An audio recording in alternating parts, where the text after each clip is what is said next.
your spouse, your children, all living together in your nice house. Next door, there exists another mansion. It's abandoned now, but it hasn't been for long. Not 10 days ago, there was another family that moved in, a husband, wife, and two kids. You and your spouse remember this like it was yesterday. The family pulling up, unloading boxes, and how you just never saw them again. It's like they disappeared. You wanted to go meet your new neighbors, but you never saw them outside of the house, never even saw them inside the house. Your wife claims that she saw a woman dressed in white standing at the window, not moving. She continued to claim this for the next 3 days. She was begging you to call the cops. Maybe something was wrong. Maybe something happened. The woman there just never moved. You didn't have a reason to call the cops, you told her, but something did feel off to you. By the 10th day, she got sick of it. She called the police herself. When they pulled up, you two went over there. You told the cops about the woman dressed in white, just standing at the window, about how you never saw the family here, never saw them leave, never saw them moving around. That was about all you got to say before screams were heard inside the house. Somebody yelling about the family. You all run into the house. You stop when you get to a room, the room where the screams were coming from. You found the family, all four of them, hanging from the ceiling, dressed in all white, blank, pale expressions on their faces.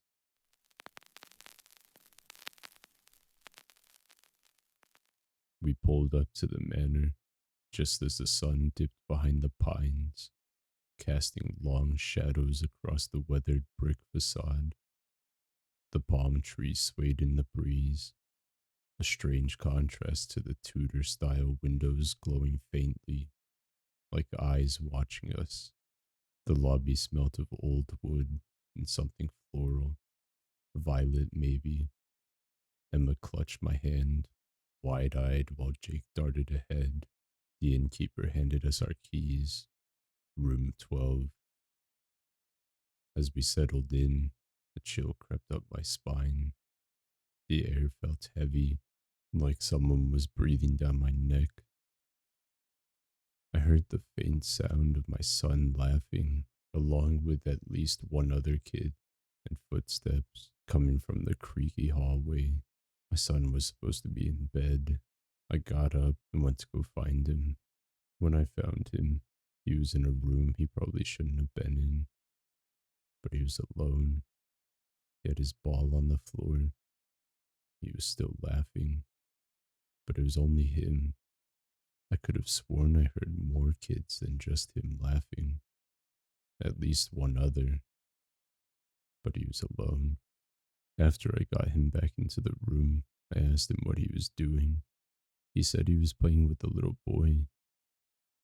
I didn't see a little boy, but kids have wild imaginations. I couldn't sleep that night. Even while I was asleep, I felt like I was being watched. It's like the urge crept into my subconscious and kept me awake, even when I was asleep. I suddenly jolted up. A panic had set in from something I hadn't seen or heard or even felt.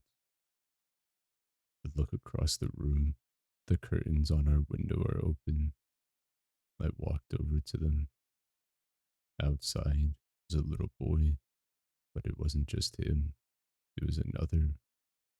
My son was out there too.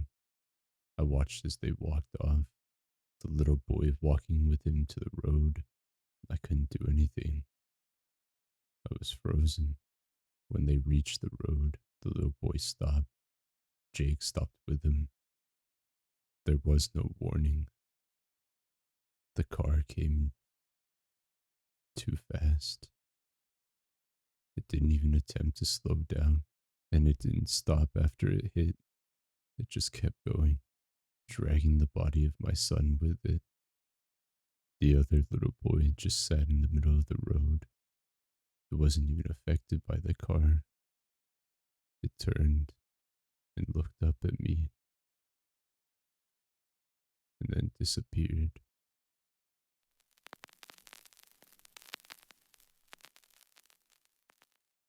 The air was thick that night, heavy with the hum of cicadas and the faint glow of a lantern flickering in the Moore's window. I'd watched them for days, their little house on the edge of town, like a beacon drawing me closer. Josiah Moore, with his smug stride and that factory job he lorded over folks, thought he was untouchable. Sarah, always fussing over those kids, her voice carrying through the walls like a nagging hymn, and the children. Too many, too loud, their laughter grating on me like sandpaper. Then those girls, the girls that showed up, adding more noise, more chaos. I couldn't stand it anymore. Something inside me had snapped. I slipped in after midnight, the back door yielding like it was waiting for me. The axe was already in my hand, borrowed from their own shed. Heavy and cold, its blade gleamed under the moon. I moved quietly, my boots barely whispering on the floorboards. The house smelled of bread and sweat, a homey stink that turned my stomach. I started upstairs, where the kids slept. Herman first, his small body curled under a quilt. One swing. That's all it took. The sound echoed in my skull. Catherine next, her eyes fluttering open for a heartbeat before the blade sliced her as well. Boyd and Paul, they didn't stir. Their little heads split like melons. Downstairs, Josiah and Sarah were tangled in their bed. I stood over them, the axe dripping. Josiah's skull caved with a sick thud. Sarah's screams cut short as I struck again and again, 11 times, 12, until my arms ached and the bed was ruined. The blood soaked into the sheets, but I wasn't done. The girls, the ones that show up every night, asleep in the guest room, they were next. One of them awoke, her arms flailing as she tried to shield herself. Brave little thing, but the axe found her throat. The other one didn't move. Her face was peaceful up until I ended her life. 19 blows between them, or so I counted later on. I paused, breathing hard, the air thick with the coppery stench.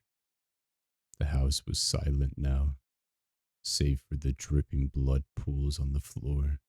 I covered the mirrors with their clothes. I didn't want to see myself, didn't want them to watch me from the other side. I ate a bit of their supper, cold beans from the plate on the table, tasting their lives on my tongue.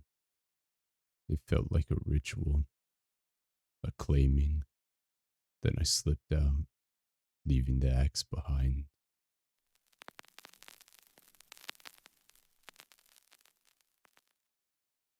I'd been staying at the Planters Hotel for a week, a merchant from Savannah seeking respite after a long trade run.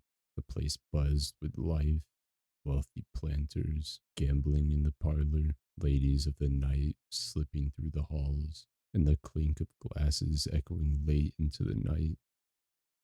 That's when I first noticed her, Nettie Dickerson. She was hard to miss, a striking woman with fiery red hair and a red dress that clung to her like a second skin. They said she once worked at St. Philip's Church, but now she walked a different path. Her beauty, a lure for men who frequented the hotel's upper rooms. That night, the sky had turned a bruised purple, thunder rumbling in the distance like cannon fire. I was smoking a cigar on the first floor veranda, watching the lightning flicker, when I heard raised voices above. Leaning out, I saw Nettie on the second floor balcony, her silhouette framed against the stormy sky. She was arguing with a man in a black cassock, a priest. I realized his white collar stark in the dim light. You can't save me. I'm done with your sanctimony. The priest reached out, his face a mask of pleading, but she turned away, gripping the wrought iron railing. I should have gone inside. The air crackled, the hair on my arms standing on end as the storm closed in. It happened so fast, faster than I could blink. A bolt of lightning split the sky, a blinding white streak that seemed to target her. It struck the railing with a deafening crack, the flash illuminating her figure for an instant before she convulsed, her body arcing as if yanked by invisible hands. The thunder followed like a roar from the heavens, shaking the ground beneath me. I stumbled back, my cigar falling, as a smell like burnt metal filled the air. When my vision cleared, she was slumped over the railing, her red dress smoking at the edges, her hair singed and wild. The priest staggered back, shouting her name, but she didn't move. I rushed upstairs with a few others, drawn by the commotion, but it was too late. Her skin was charred, her eyes open and unseeing, frozen in that last defiant glare. The priest fell to his knees, muttering prayers. I could barely hear him over the storm and the pounding in my chest. They said later she'd been struck dead instantly, the lightning's fury claiming her as punishment, or perhaps mercy for the life she'd led.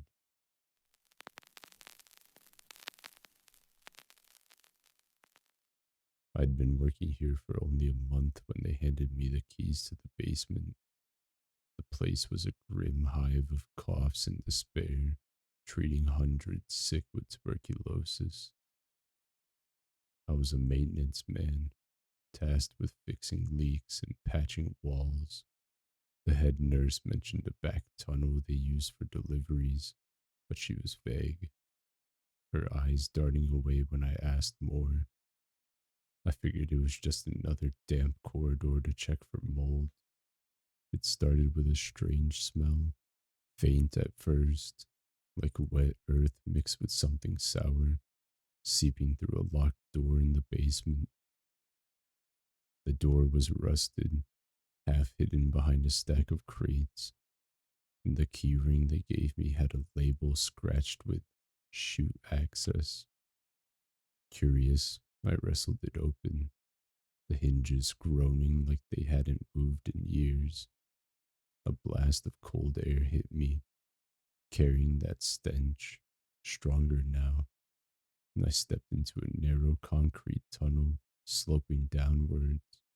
About 20 feet in, I found the first one, a body, or what was left of it, slumped against the wall under a tattered sheet. The face was gone, rotted away, but the skeletal hands clutched a rosary, the beads glinting in the dim glow. My stomach turned as I pulled the sheet back, another beneath it, then another, stacked like cordwood. Men, women, children, their clothes faded but still clinging to brittle bones. Some had tags pinned to them, names I couldn't read. Others were just hollow shells. The tunnel stretched on, and I kept going, my breath shallow, the air thick with decay. Halfway down, I tripped over a cart, its wheels jammed with debris. It was loaded with more bodies, their limbs tangled, one arm dangling as if reaching out. I dropped the lantern I was holding, the glass cracking, and in the flickering light, I saw movement, a shadow shifting where there shouldn't be any. A moan echoed, low and guttural, bouncing off the walls. I froze, my heart hammering as a figure emerged from the dark.